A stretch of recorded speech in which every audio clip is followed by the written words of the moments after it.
So yun, good evening mga katambay. Ang oras natin ay 11 Gs na ng gabi. Kaya gising pa ako ngayon na oras kasi naabangan ko mag full charge ng 1 AM yung aking e-bike na Civic Beat. So yun. Ano pala ngayon, January 20, 2025 sa oras na alas 11 Gs ng gabi. So yun, may isi-share lang ako sa inyo about dun sa mga kamote riders na nakasabayan ko sa daan kanina. Papunta ko ng Camarin, ng Caloocan, tsaka pauwi na ako ng ng Novaliches. So, ang dami-dami talaga. Yung iba nga hindi ko na naplakahan eh. Pero yung iba, naplakahan ko.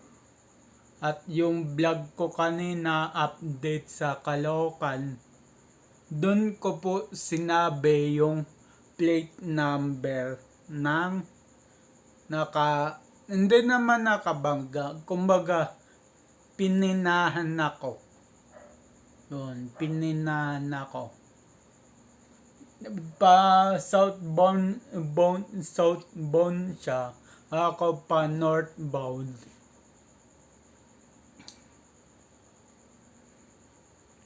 So yun, sobrang bilis niya.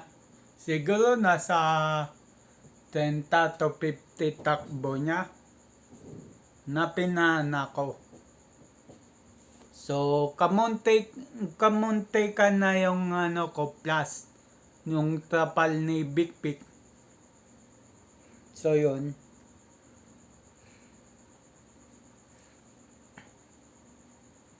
So yun, konting galit lang ako, konting inis lang ako.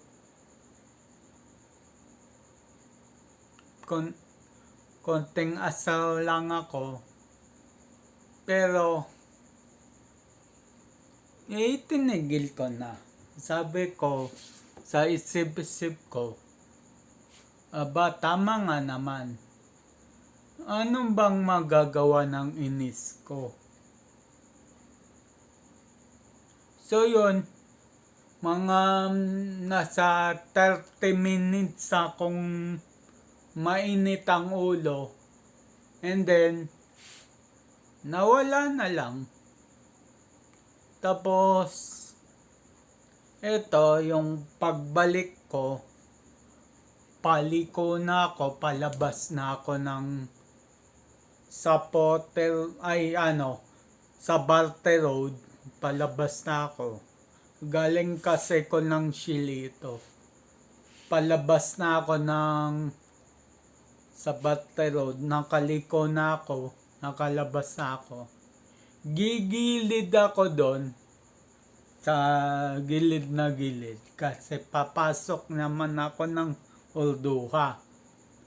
So, yung ewan ko kung Grab rider ba yun o Lalamove rider, pininahan ako sa gilid. Tapos, nung di ko siya napagbigyan kasi gigilid nga ako, siya paggalit sa akin.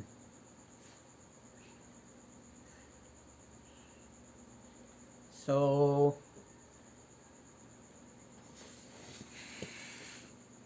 doon, tinignan ko lang siya tapos umalis na ako.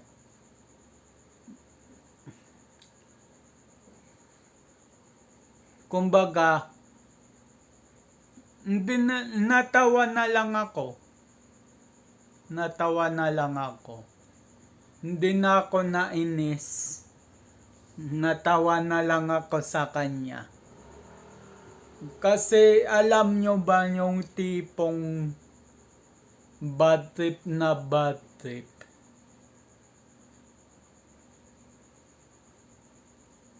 Yun ang pakiramdam niya.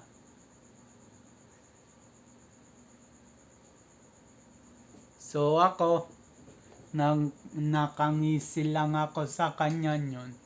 Talagang pinakita ko na nakangisi lang ako sa kanya na umiiling ako. At yun, nagbalulot siya. Sa pagbalulot niya, ayun, may nadali siyang isang pababang pasahero ng jeep.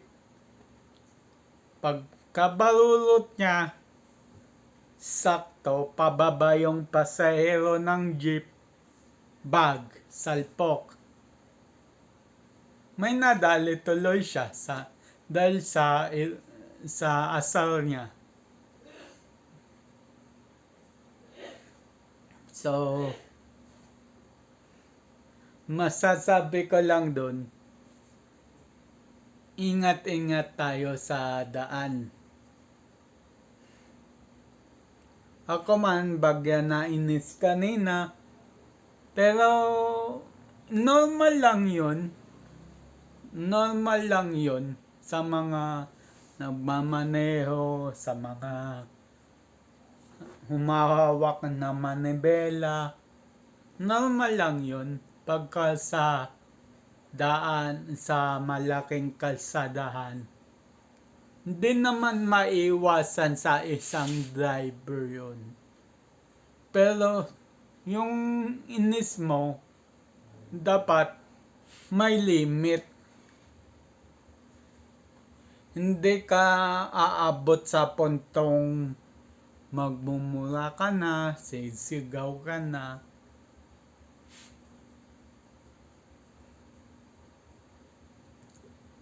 So, ayun, natawa lang ako kanina hanggang ngayon pag-uwi. Pag naalala ko hanggang ngayon, natatawa pa rin ako. Pati doon sa pumina sa akin, pa southbound na siya. Ako pa northbound. So, yung inis ko kanina, yung pag-uwi ko, tinawanan ko na lang. Sabi ko, naglipa na talaga mga kamote sa mundo. Kahit saan bansa, alam ko meron yan.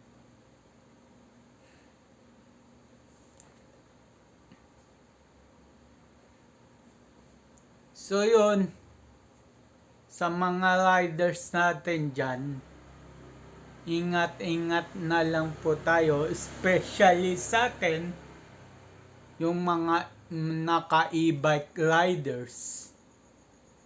Ingat-ingat po tayo kasi hindi natin alam kung may nakatabi sa atin na kamote na motorista. So yun, ang masasabi ko lang sa mga motorista naka 2 wheels, naka 3 wheels, naka 4 wheels, wag po kayong manghamak ng mga naka e-bike kasi wala nang ibibilis kami. Hanggang dun lang yung limit ng bilis namin. So, pagka nakita nyo mabagal kami kahit nasa gilid na gilid kami, okay lang, overtaken nyo kami. Okay lang sa amin yun. Kasi aminado naman kami na mabagal yung mga yung mga vehicle namin.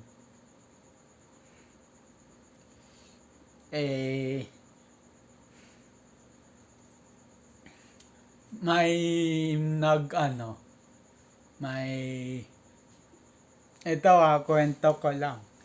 Yung parang kilala ko ng nakausap ko kanina na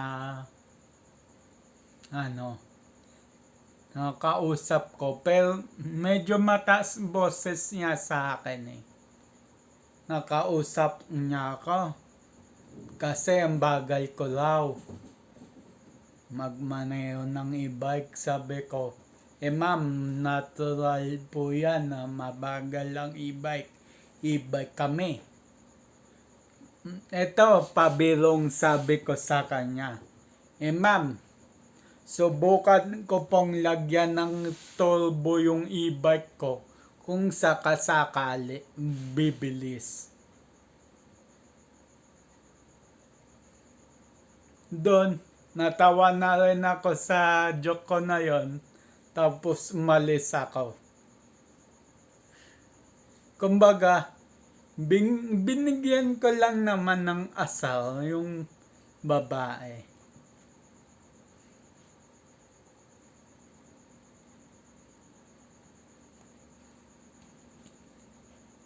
So, hindi na maalis sa ugali kong yun.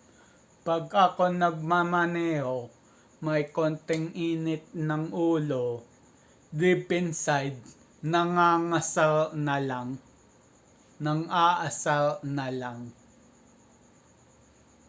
Hindi na yun maalis-alis sa akin. Kaya, nung hindi pa dumadating si Bik sa akin, hindi ako masyadong nagmamaneho ng motor or sasakyan kasi palaasal nga ako sa daan.